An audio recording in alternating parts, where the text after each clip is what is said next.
Welcome to Building on a Budget Models for the first part of the Italeri Lancia Delta 124 World Rally Championship car build. Before we start, don't forget to press subscribe and click the bell button to stay notified for future builds. As always, I start by prepping parts of the body. I'll show you the bodywork later, but here we're looking at the undercarriage. As always, I find it useful to look at images of the real car, and in this case it was particularly useful as the instructions and the car itself are quite lacking in detail. I started by painting the floor of the inside in Revell iron acrylic.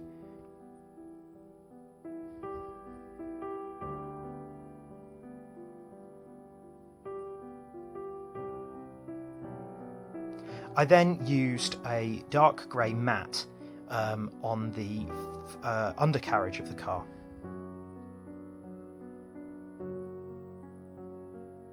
A broad brush is very useful for these jobs. Having painted the drivetrain and the exhaust system, I mounted them in place. I used a little dot of black on the inside of the exhaust before adding the tip, as that gave a little bit of definition when you looked at it, as you can see. I used some super glue to attach the rest of the parts to the undercarriage. I found the front axle to be a really tight fit. Perhaps it would be best to sand these holes to make them a bit larger. I scratched off some paint while fitting them, so I had to add to it afterwards. I mixed up some Kevlar weave paint with a 50-50 mix of matte black and metallic gold. The footwells were in this colour, as were the backs of the seats. I was quite happy with how it turned out. I've kept some for later usage.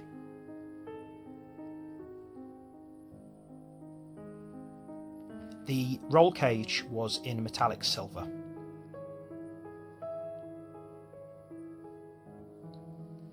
The only parts to go inside the car were the handbrake and gear stick. A little bit disappointed there couldn't be more details, but you can always add some yourself. The first decals to be added were the instrument panels for the dashboard. As I said before, the decals are really well printed. I used a bit of micro set and micro sol to make sure that they fit well to the dashboard. The dashboard is very sparse. It reminds me of what the road car's dashboard would look like more than the rally car. Cotton bud's useful to push in and get rid of some excess moisture.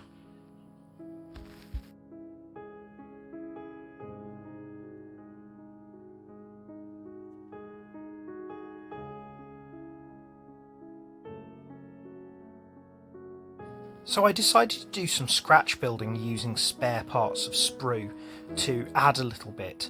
A timing console, some wires, some buttons and an extra dial, as I could see on the original version. It's a little scruffy, but this area would have been completely black and featureless, so I'm satisfied that I've made it look better than it was before. To colour in the digital display, I coloured some masking tape with a red sharpie and then cut it into rectangles. I was worried about painting this smaller shape, but I was really pleased with how it turned out. It's not an exact match for the dashboard of the rally car, but it's certainly better than the one that it was originally supplied with. I then used a little bit of plastic tag from clothes to attach a wire to the dash. Coloured it in red to help it stand out.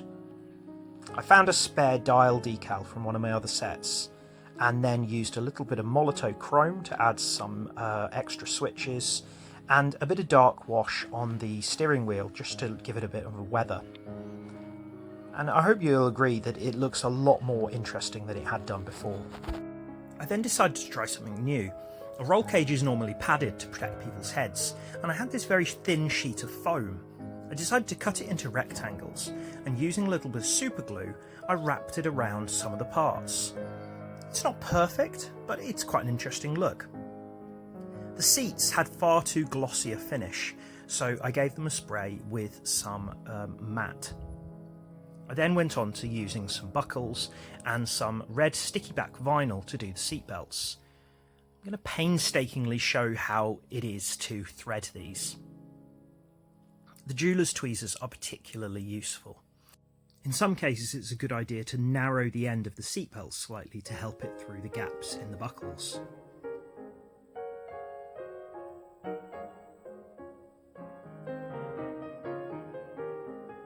Because this material is sticky back, it means that once you get the buckle to the place that you want it, it's unlikely to fall off.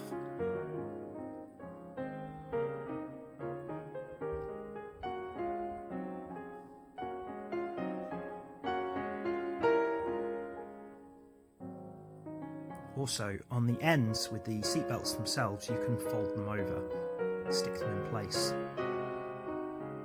I've made them longer than they need to be so that I can reach backwards and fit them onto the roll cage as they would be in the real car.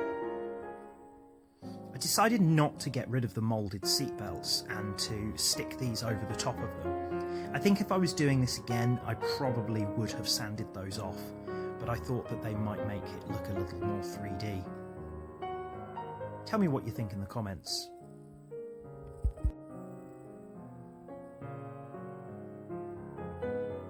With the other seatbelts, I simply covered up the 3D ones and then coloured in the moulded buckles in silver. This meant that my photo etch parts will go a much longer way. I then put the logos onto the seatbelts that were supplied with the kit.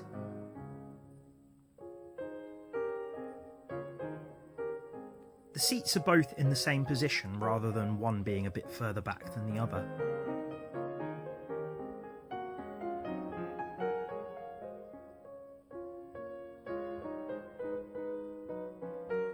Quite happy with that.